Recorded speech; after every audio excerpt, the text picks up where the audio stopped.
copious notes. I'm going to give you some winners for the games coming up this weekend. Let's start with tonight's game, Florida State and Syracuse. No. Florida State, Louisville. Syracuse beat the Badoo-Doo out of Louisville. You know what?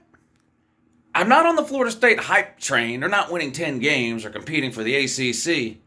Remember in the previous video I talked about teams who have a pattern of finding ways to lose and the importance of turning that around to find ways to win? The FSU-LSU game was a cluster, you know what.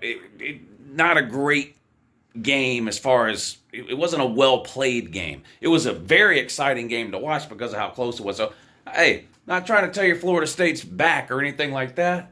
I think Florida State rolls over Louisville. Give me Florida State tonight in the Friday night game. On to the Saturday games. I'm going to start with noon, work my way down through the primetime games. Not every game, just some of the games that are interesting to me. I will be streaming tomorrow at 12 o'clock on my Patreon page. Link in the description of this video if you want to check it out. But I will be streaming all the 12 o'clock games tomorrow on Patreon. I'll also be live at 9 a.m. For the pregame show. We'll talk about all the day's games, get you guys' thoughts on the games, things like that, live tomorrow morning, 9 a.m. Don't miss it. Let's start with noon. Georgia on the road at South Carolina. South Carolina reeling after a disastrous win against Georgia State, where Carolina fans are trying to pretend like they covered the spread, which technically they did cover the spread, but 2 block punts for touchdowns? Come on, Spencer Rattler, one of, if not the worst quarterbacks in the SEC.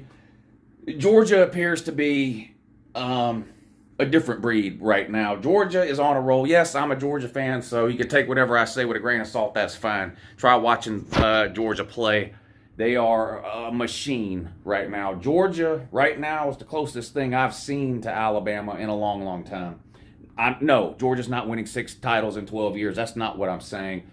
Georgia is on a roll, and there's nothing in Columbia, South Carolina to slow that down. Now, Georgia's a 25-point favorite against the Shamecocks. What are they calling their mascot now? Did they go back to Big Sir? What a disaster that was, too. Why are you changing the name of your mascot? The owner of the chicken? First of all, why is a major university like South Carolina, I use the term major loosely, arguing with the owner of a chicken? Anyway, it used to be called Sir UGA. The people wanted it called Cock Commander. People are weird. Anyway, I don't know what's going on with that. I do know South Carolina is extremely outmatched in this game. And they're beat up from last week's game against Arkansas. Arkansas might be the most physical team in the SEC. There are other teams with good lines of scrimmage, but Arkansas pounds the ball. They pound it and pound it and pound it and run. The best rushing team in the SEC last year, probably going to be the best rushing team again this year. South Carolina is going to be a little beat up from that butt whooping they toted last week out in Arkansas against the Razorbacks. I don't know if there's 2 tougher teams to play in terms of wear and tear on your body in the SEC than Arkansas and Georgia back to back. Spencer Rattler has never, I repeat, never seen anything close defensively to what he's about to see Saturday. Outside of this game being in Columbia, South Carolina, there is no reason to expect this game to be worth watching in the second half. I do not always take Georgia in the points, even though I'm a Georgia fan. I clearly think Georgia wins this game. I don't think it will be close. I'm going to take Georgia in the 25 in this one. Last year, Georgia kept getting these big point spreads, and I was afraid to take them because I've been a Georgia fan long enough to know that just forever, ever, and ever, Georgia always played down to its competition. And if Georgia was a 10-point favorite or more, you better stay away. That was not the case last year. I don't expect it to be the case this year either. Georgia, I think, is on a roll on offense. They haven't given up a touchdown all year defensively. But who have they played? They haven't played nobody. Well, they played Oregon, who put up 70 points last week. They played Samford. They gave up 3 points to Oregon. Okay? Oregon turns around and scores 70. They gave up 0 points to Samford this past weekend. Same Samford that put up 1,000 yards and 60 points on Florida last year. South Carolina, no chance in this game. I'm sorry. My nephew, Staquavius Bennett, which I'm his favorite uncle, he's going to have another Heisman-like performance tomorrow. Is Stequavius Bennett the leading passer in the SEC? Can someone let me know? I'm not sure. My notes here say take Georgia, lay the 25. All right, moving right along. Another noon game here. Oklahoma on the road at Nebraska. Oklahoma's an 11-point road favorite in this one. I think you'd have to be out of your ever-loving mind to bet Nebraska and only get 11 points in this game. That doesn't mean you have to bet Oklahoma. You could choose not to bet. Oklahoma's going to win this game. I know this was a good game last year, a close game last year. Things are completely off the rails for Nebraska. They just fired Scott Frost. I don't see any way possible Nebraska hangs with Oklahoma. The fact that it's a home game shouldn't matter. Didn't matter to Georgia Southern. Not going to matter to Oklahoma. So far, I like both the favorites. Give me Oklahoma. Lay the 11. Boomer Sooner. Here you go. 2:30. Cal at Notre Dame. And guess where you got to go to watch this one? The Peacock Network. I guess when your head coach is winless in his career, Jesus. Notre Dame has a head coach who's winless in his career? Yeah, winless. The guy's never won a game, ever. How long can that continue? Cal on the road at Notre Dame, 2:30 on the friggin' Peacock Network, not even on NBC. Friggin' Peacock Network, 2:30. Cal on the road at Notre Dame. Cal 2-0. Notre Dame, goose egg, donut, nada, nothing, zip, zilch, big fat piece of doo-doo. But Notre Dame is still a 12-point home favorite. Give me Notre Dame in this one. I'm going to sort of play the overreaction here. Notre Dame takes a terrible loss to Marshall. Everybody throws in the towel. It's the whole Rocky scene when Ivan Drago kills Apollo Creed. Who in the damn towel? People are overreacting. Notre Dame will get it together this week. They're still not a very good team, but they're good enough to beat Cal. I'm going to take Notre Dame at home and lay the 12 points. There you go. Give me Notre Dame later 12. BYU on the road at Oregon. Oregon's actually a 4-point favorite in this game. That's curious to me. BYU's in the top 25. BYU's a pretty good team, and people keep telling me that Oregon ain't worth a hoot or a holler. How you doing, big buddy? You hanging in there? Look at this guy here. Look at this sad sack here. I know you scored 70 last week, buddy. Keep up the good work. You know what? I'm going to take Oregon. To beat BYU. BYU coming off a big win at home this past week against defending Big 12 champ Baylor. Close game. Could have gone either way. Great game. Two good teams. BYU got to get up again, this time on the road at Oregon. Give me the Ducks. Lay the 4. Also in 2. Addition to that as well. What about Ole Miss on the road at Georgia Tech at 3:30? Oh, talk about can't miss game. Ole Miss is only a 17 favorite against the rambling wreck of Georgia Tech. Georgia Tech's a disaster. You know I'm taking Ole Miss in that one. Does Jeff Collins still have a job? If so, why? No one knows. It's a mystery wrapped in a riddle, encompassed by an unintelligible enigma. Yep. What about Penn State on the road at Auburn? I don't see any way you like Auburn in this game unless you think Penn State's going to be overwhelmed by the environment of playing, in the SEC at Auburn. Now, I will admit, that's a tough place to play. Even for SEC teams that are used to playing there on an every other year basis, like all the SEC West teams in Georgia who plays Auburn every year. And so every other year we have to play at Auburn. It can be an extremely tough place to play. You know where else it's tough to play? At Ohio State. At Michigan. At Wisconsin. At Michigan State. In other words, as much as we mostly around here agree that the SEC is the best conference, it's not the only conference. And there are some legitimate home field advantages in the Big Ten. I do not think Penn State is going to be overwhelmed by the home environment at Auburn. I think Penn State has a clear advantage in this game at the quarterback position. I like the experience and the consistency of Sean Clifford, even though you may not consider him to be an elite level quarterback. He's got a ton of experience, and you get consistent play out of him. I also like Penn State's defense in this game to bottle up Auburn's running game. Tank Bigsby is amazing. He's an NFL running back. He's by far the best player on Auburn's team. He thought about entering the transfer portal in the offseason. I don't know why the hell he didn't. He should have got the hell out of Dodge, but he stayed at Auburn. I would have loved to have had him at Georgia. Might be the best player on the field, Tank Bigsby. Not enough. Penn State's a 2.5-point road favorite at Auburn. So basically, they basically think Penn State is about 5 or 6 points better than Auburn, and they're giving Auburn 2.5 or 3 points for the home field advantage. I've been down on Auburn all off season. I think Brian Harsin could find himself out of a job at the end of the season. This is a big game for Auburn and Brian Harsin because Auburn's schedule is backloaded with some unwinnable games. They've got LSU coming up here soon. They have to play at Georgia. Never mind Texas A&M, LSU, Ole Miss, Mississippi State, and Arkansas. Very tough last 7 or 8 games for Auburn. Very important game. I think Penn State catches them. I'm higher on Penn State than most other people. I have been going all the way back to the offseason. Give me the Nittany Lions later 2.5. How about Kansas at Houston? The 2-0 Kansas. Yes, 2-0 Kansas on the road at Houston. Houston's an 8-point favorite. You know what? I don't think I've ever picked Kansas in a prediction video. Let's change that. Give me the Jayhawks. Rock, chalk, Jayhawk. I don't know what that means or if I'm even saying it right. I don't even know if that's a football expression or if it's only acceptable to do that for Kansas. Round ball. Round ball is where they dribble the thing and shoot it into the peach basket.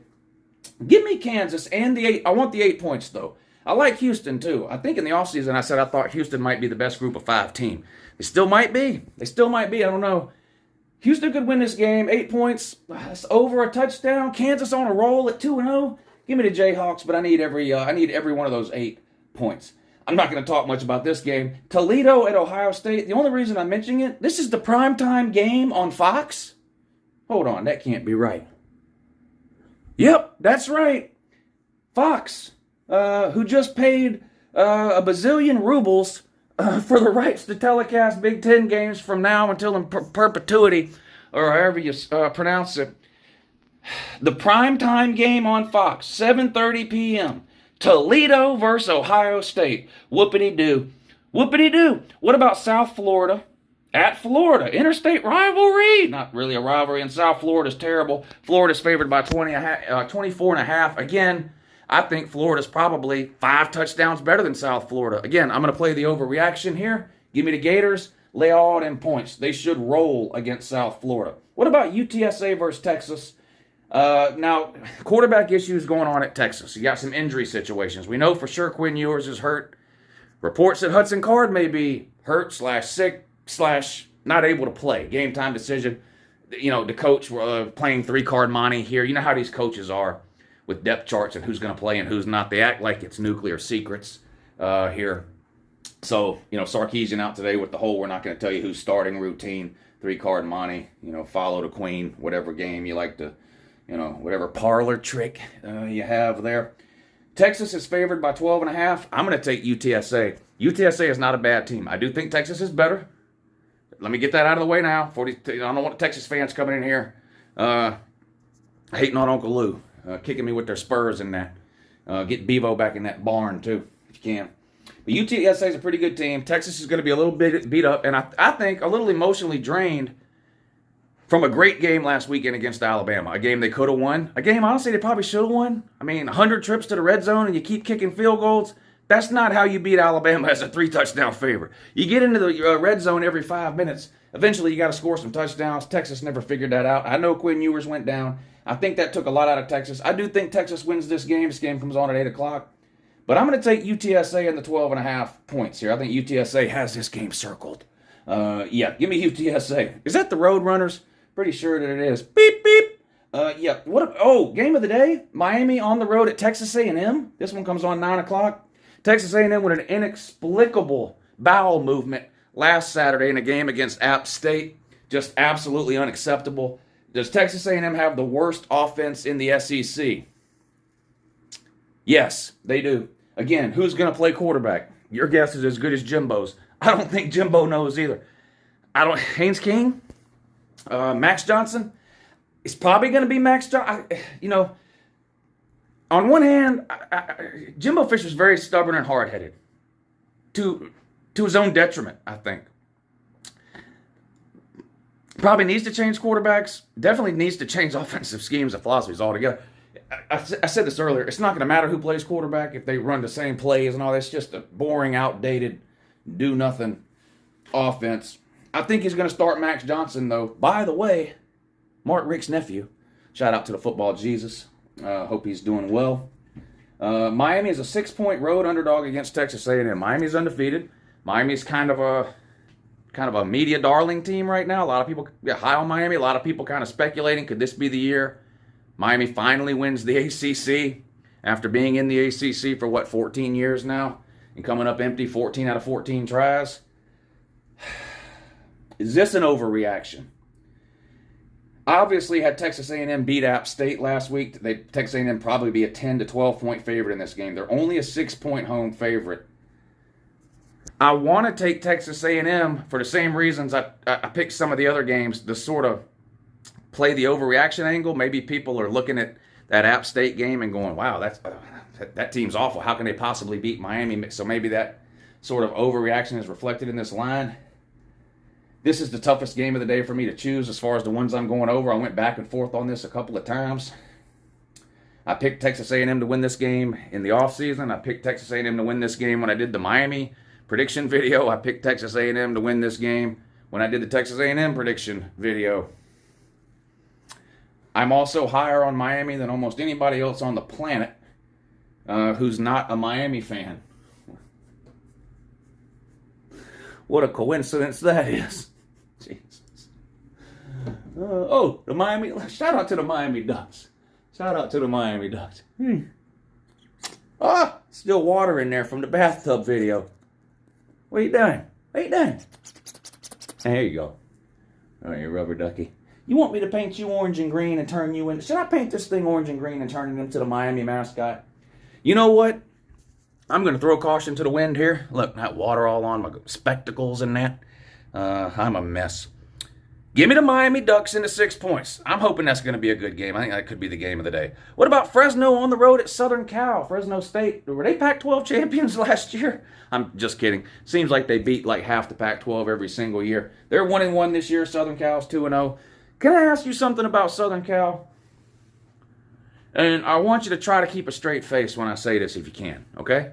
This is your challenge for this video.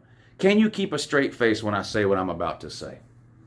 Or even ask you, or I'll put it in the form of a question, like Jeopardy. Given what we've seen so far, Ohio State, maybe some questions. Clemson, questions. Michigan. I'm talking about teams ranked like 4 through 10 here. Keep a straight face when I ask you this. Is Southern Cal the 4th best team in the country?